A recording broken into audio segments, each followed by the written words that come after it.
Olá, a você que me assiste, que me ouve. Um dia abençoado na presença de Deus, que a paz de Jesus esteja sobre a sua vida, sobre o seu coração. Gostaria de, nesse minuto bíblico, antes de nós falarmos a respeito da palavra de Deus, pedir para que você nos ajude nesse canal, compartilhando esse vídeo, se inscrevendo caso não seja inscrito, ativando o sininho, né? Curtindo, ajudando nós através desse meio de evangelização, através do Minuto Bíblico, que tem sido uma bênção na vida das pessoas. E tanto nós que temos recebido da parte de Deus, né, da sua palavra, que você também ajude outras pessoas a serem alcançadas por essa mensagem de Deus. E nesse Minuto Bíblico eu gostaria de falar a respeito do livro de Samuel, no capítulo 1, a respeito da família de Eucana. Samuel foi um profeta de Deus, né? Um homem levantado por Deus, filho de Eucana e de Ana, para conduzir justamente Israel novamente aos caminhos de Deus, à adoração a Deus, a restaurar um relacionamento que estava quebrado desde o período de Juízes. E Samuel justamente é posterior ao livro de Juízes, onde homens eram levantados para fazer esse papel de instrumento de Deus na vida do homem, né? E então, após o fim de Juízes, o povo clama por um rei, para que Deus levantasse um rei naquela nação, porque as outras nações tinham um rei, mas Israel não tinha. E então entra o livro de Samuel, no qual, justamente antes do nascimento de Samuel, desse profeta, vai narrar a história dessa família de Eucana e das mulheres de Eucana. Logo no capítulo 1, vai dizer então a descendência de Eucana, que ele era um homem religioso, que ele era um homem que frequentava constantemente o templo, e também algo interessante, que ele era da tribo de Levi. E vai dizer que ele era filho de Jeroão e que era filho de Eú. E isso vai dizer então que Eucana era tanto filho como neto de homens de Deus, homens que serviam a Deus, filhos de crente, né? E esse homem então adorava anualmente a Deus, oferecendo sacrifícios a ele. Ele tinha duas mulheres, uma que era chamada Penina e outra que era Ana. E havia um certo conflito nessa família, dentro do ambiente dessa casa, porque enquanto Penina podia oferecer filhos e ofereceu filhos a Eucana, Ana era estéril e tinha esse problema dentro de casa, porque Penina, enquanto zombava de Ana pelo fato dela oferecer filhos e Ana não oferecer, Ana então se entristecia e era amargurada por sentir-se menosprezada, né? Por sentir que não era valorizada dentro da família.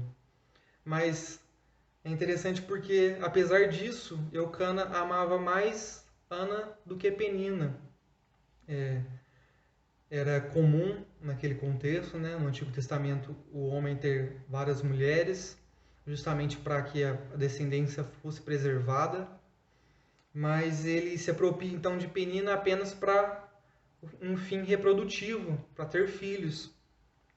E há esse certo conflito dentro dessa casa, dentro dessa família, porque enquanto uma oferece aquilo que Eucana queria, que é justamente uma descendência, a outra se sentia inferior, não podendo oferecer filhos e sendo motivo de zombação da outra mulher, de Eucana.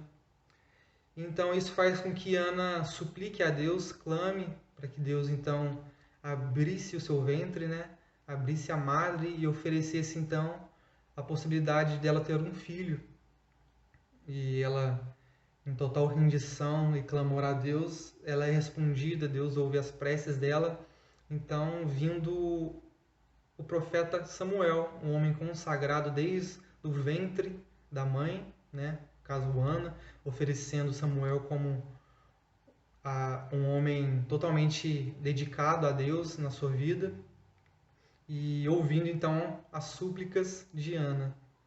E algumas lições nós podemos tirar, porque nós vemos uma família conturbada aqui.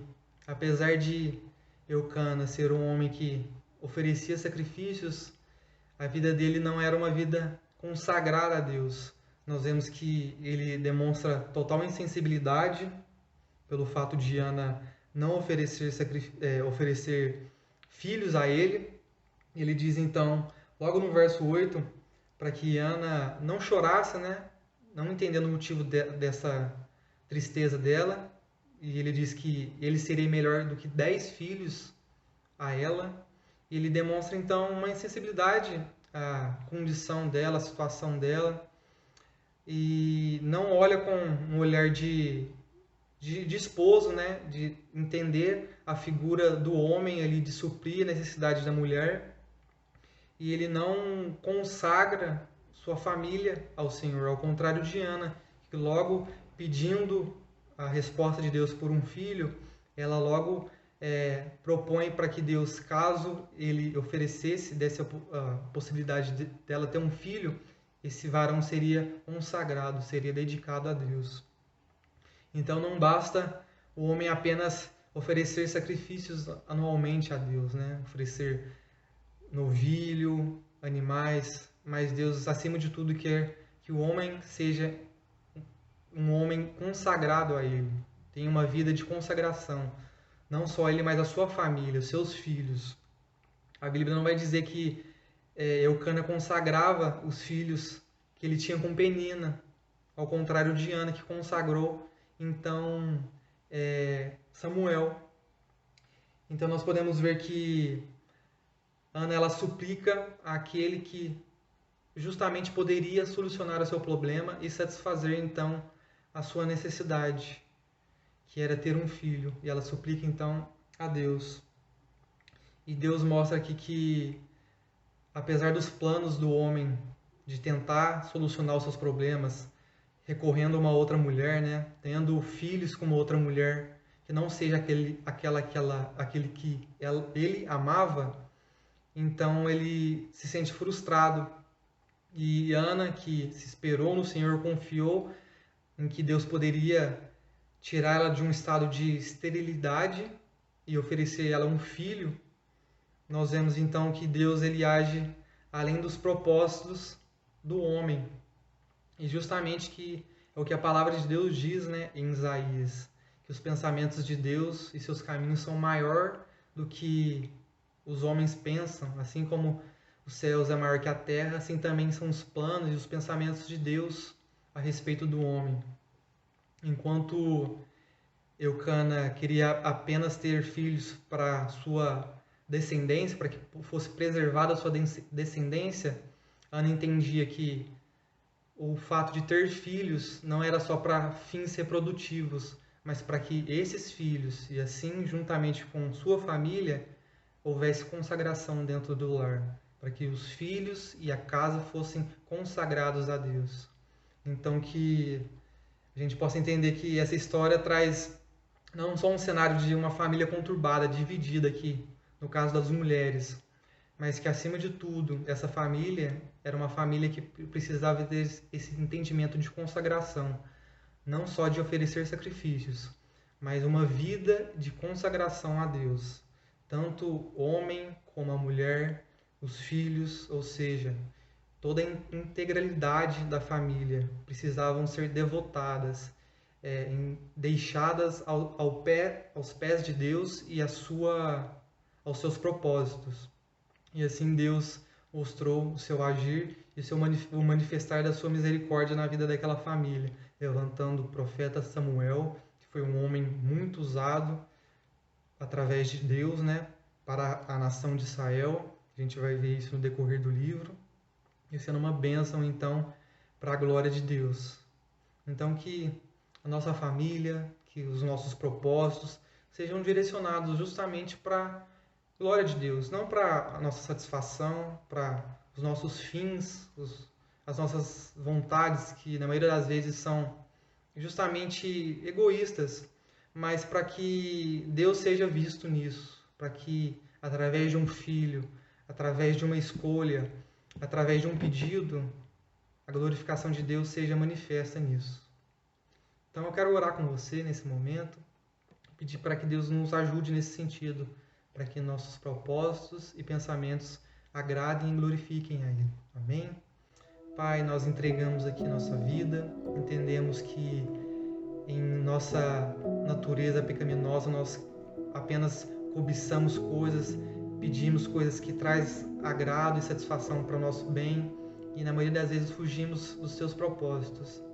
E pedimos para que, assim como Ana entendeu que podia confiar e ter esperança de que o Senhor responderia a ela e trazia um filho à sua vida, nós podemos também confiar e entregar os nossos sonhos, os nossos projetos diante do Senhor, entendendo que os seus pensamentos, os seus propósitos são maiores e melhores que os nossos. Que a nossa vida seja uma vida consagrada constantemente ao Senhor. Em nome de Jesus.